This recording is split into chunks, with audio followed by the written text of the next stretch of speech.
Hey basketball guys, we have news. Let's go to more news from the Golden State Warriors, but before that, don't forget to subscribe to the channel and leave your.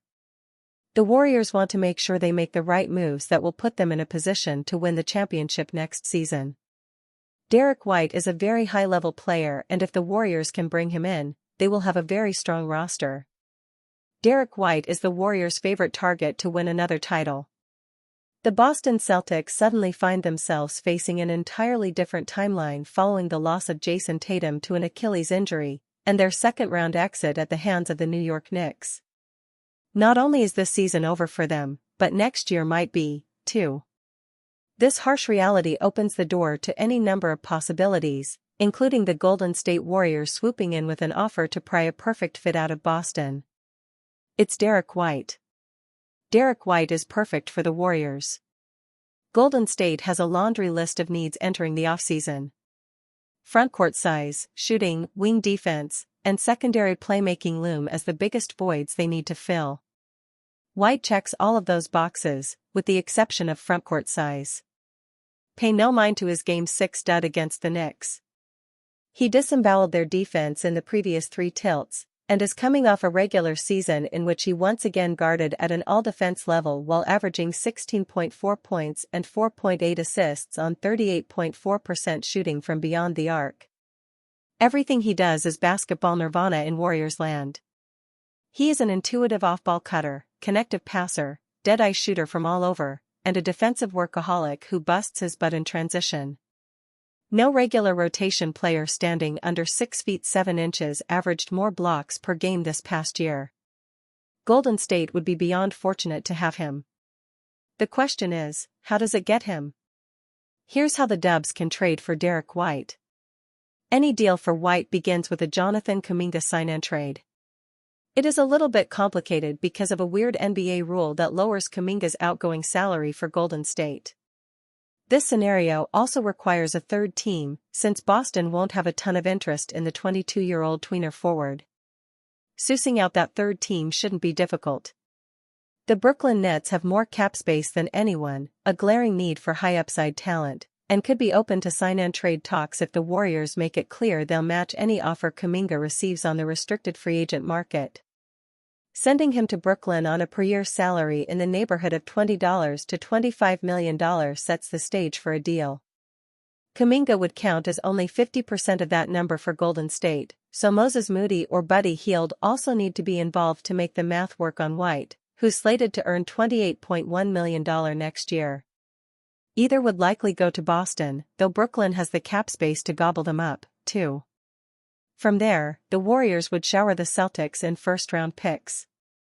They can trade up to 4 this summer, offering 2026, 2028, and 2030. If it lands in the top 20, feels like the place to start. If the Nets are willing to move the number 27 or number 28 pick to Boston as part of landing Kuminga, Golden State would be netting the Celtics a total of 4 first-round picks. This is the overall framework: Kuminga, sign-and-trade, another salary, and 3 first-round picks. It's a lot on its face, but Kuminga isn't long for the Warriors anyway, and their 2026 first-round pick will be in the bottom 10, at least, if they're adding White to a core of Stephen Curry, Jimmy Butler, Draymond Green, and Brandon Podziemski. Of course, this raises another question. Would the Celtics trade White? Boston shouldn't be looking to move White in a vacuum. But its future no longer exists in a vacuum. Tatum will probably miss all of next year. That likely accelerates a cost-cutting process considered inevitable after 2025 to 26. The Celtics are nearly $20 million into the ultra-punitive second apron, and that's without Al Horford, an unrestricted free agent, on the books. Conventional wisdom suggests they will slash expenses rather than pay through the teeth for a non-contender. Jrue Holiday and Kristaps Porzingis are the preferred forms of collateral damage. But neither of them has a ton of standalone value on their current deals. They might even be considered net negatives. White is a different story. He is about to start a 4-year, $118.4 million extension that runs through his age 34 season, and that will never be worth more than 18.2% of the salary cap. Boston can get a caps lock haul for him, positioning itself to reorient the roster around Tatum and Jaylen Brown once the former is healthy. Perhaps White is a non-starter in trade talks if the Celtics are planning on one gap year. At the same time, they can't be sure what Tatum will look like in 2026 to 27. They could actually be steering into a 2-year break from title contention. If that's at all in play, it behooves them to entertain every possible scenario. The Warriors offering Moody and 3, or, if the Nets include number 27 or number 28 for Kuminga, even 4, first-round picks would certainly demand a meeting of Boston's brain trust. And if the Celtics bite, Golden State instantly vaults to the tippy top of the NBA's 2025-26 championship contender tiers. Golden State Warriors GM addresses trading for 4th NBA All-Star. When healthy, the Golden State Warriors are clearly one of the best teams in the Western Conference. However, the problem is that as the Warriors get older, it's going to be much tougher to stay healthy. That much was illustrated during the 2025 NBA playoffs, where both Steph Curry and Jimmy Butler suffered injuries. So that issue creates the question of if the Warriors should sign and trade Jonathan Kuminga for another All-Star, or front-court help that the team clearly needs. During the team's exit interviews, Golden State Warriors GM Mike Dunleavy Jr. addressed the concern. "I don't want to get caught in a situation where we give up a ton, put all our chips in, and then 10 games into the season we have a catastrophic injury, there's nowhere to go, and then we're stuck for 4 or 5 years, Dunleavy said. "We've got to balance that well," Dunleavy added. "There are maybe going to be some risks where it would be worthwhile to do that, but that's what you've got to look at as upside, downside when you make those moves." For as much trepidation as Warriors fans may have had about trading for Jimmy Butler, it's clear that the move was a home run. If the Warriors could figure out a way to trade for one more home run All-Star, then they'll arguably the best team in the NBA. At the same time, depth is more important than creating a super team. Warriors can't afford to be wrong about Brandon Podziemski after latest report. There was interest in Podziemski before the trade deadline. The Golden State Warriors bet on Brandon Podziemski's future with the organization before the February trade deadline. Anthony Slater and Marcus Thompson, two of The Athletic, reported that the Warriors turned down several appealing offers for the guard, subscription required. Podziemski averaged 11.7 points, 5.1 rebounds, 3.4 assists, and 1.1 steals per game in his second season since the Warriors drafted him. He shot 44.5% from the field and 37.2% from 3, down from his shooting percentages last season, but he averaged more shot attempts in 2024-25. He had an up-and-down season, including the playoffs. Podziemski finished with 14, 0, and 10 points in the Warriors' first 3 games against the Rockets in the first round, but exploded for 26 points, 9 of 18 shooting, in Game 4.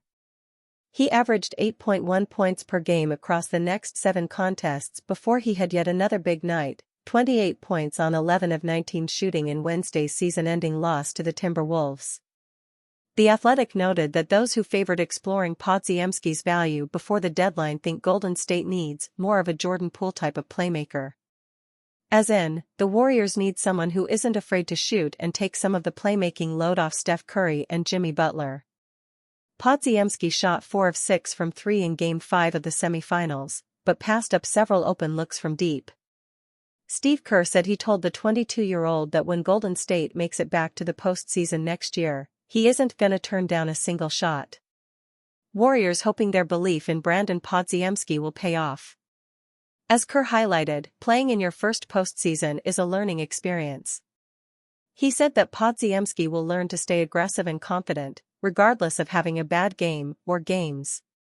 Having that kind of playoff experience in year 2 will help Podziemski as he continues to grow and develop. Joe Lacob told The Athletic that his wish is for the team's young players to take yet another leap.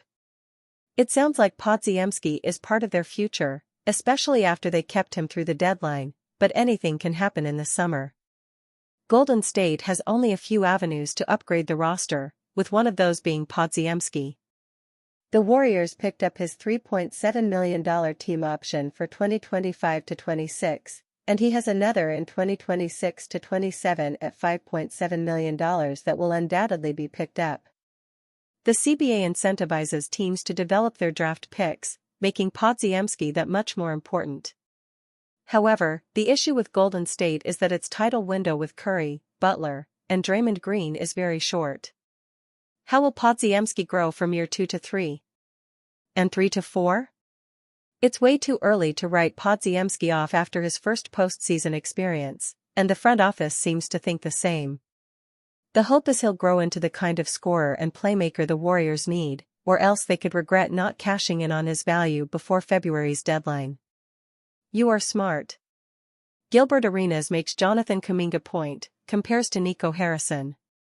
Former NBA star Gilbert Arenas is full of praise for Golden State Warriors star Jonathan Kuminga. The Golden State Warriors' playoff plans were thrown through a loop with an injury suffered by Stephen Curry in Game 1 of the Western Conference semifinals. Curry played only the first half of the game, and this meant the Warriors had to turn to Jonathan Kuminga, a player who head coach Steve Kerr had been reluctant to use. Kuminga was a DNP in 4 of the Warriors' 7 games with the Houston Rockets, and he played only 7 minutes of their Game 7 decider. Jonathan Kuminga proved his point.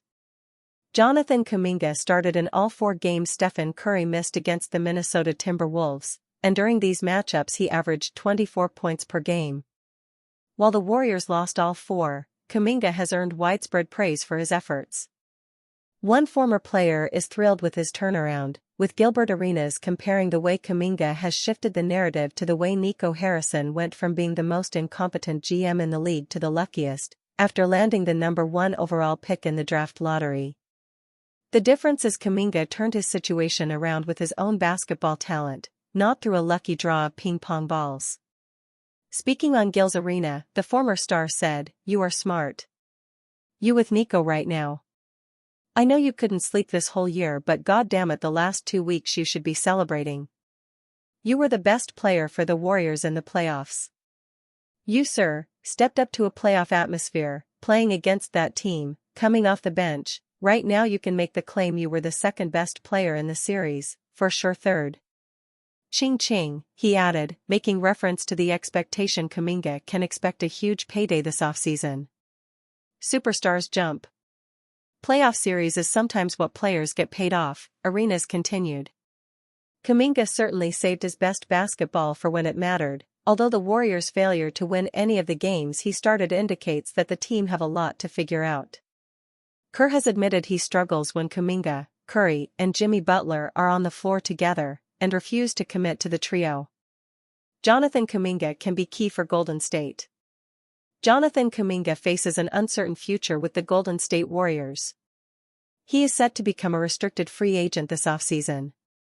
Rachel Nichols suggested that the Warriors have gained a trade boost from Jonathan Kuminga's performances, as his value has increased. Arenas does not believe this is the route the team should go down, referring to their aging team, and pointing to Kuminga as a potentially big part of their future. He said, "You're losing this group within the next 12 months to 24 months, and that guy right there has proven right there that he is the cornerstone." Not everybody agrees. Former star Charles Oakley argued Kuminga should be traded as Steve Kerr has proven he does not believe in him.